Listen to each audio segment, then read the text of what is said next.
tonight in a deal that would bring the government shutdown to an end. That would be just the beginning. This as President Donald Trump says he approves of the pending deal. It comes after senators reached a tentative bipartisan agreement last night, and sources tell NBC News the deal would fund most of the government at current spending levels through January 30th. It would also fully fund SNAP benefits through next September.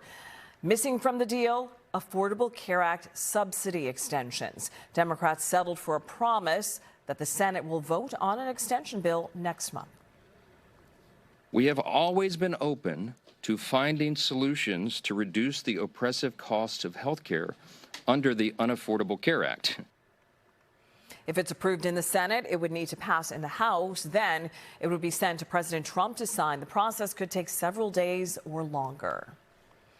And we know airports across the country are grappling with significant disruption. So many people feeling this, all due to the shutdown. TSA workers and air traffic controllers are continuing to work without pay, prompting the FAA to reduce flights at 40 airports, including Philly International. NBC 10's Brian Sheehan joins us live from the airport now. Brian, what's the situation now?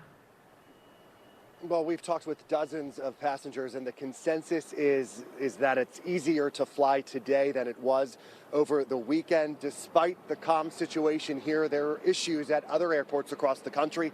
Nationwide, about 2,600 flights have been canceled so far today. In Philly, though, that number is much less, around 60, and fewer than 200 delays. Everyone's just hoping the situation improves, and this is all over before Thanksgiving travel kicks into high gear.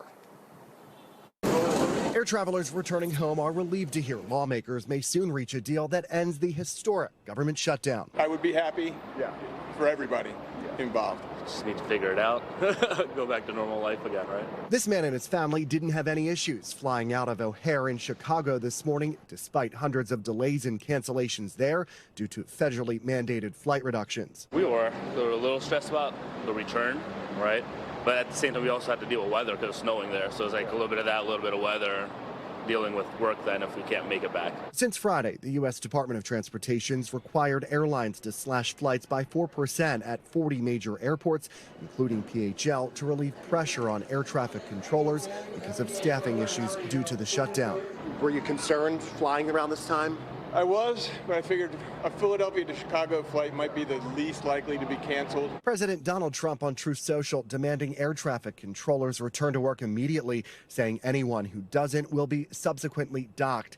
He's also recommending a $10,000 bonus to those who continue working despite missing 2 paychecks. What we're going to have to find out is how many actually resigned, how many retired due to this shutdown, and truly started assessing all the different impacts this shutdown's had. Now, the U.S. Secretary of Transportation said that once the shutdown ends, it will take time to get all of the air traffic controllers back to work. We know a lot of people are traveling for the Thanksgiving holiday, so we reached out to the association that represents those workers, asking them how long it will take to resume normal operations. We have not heard back, so for now, that is one of several questions that remain unanswered tonight.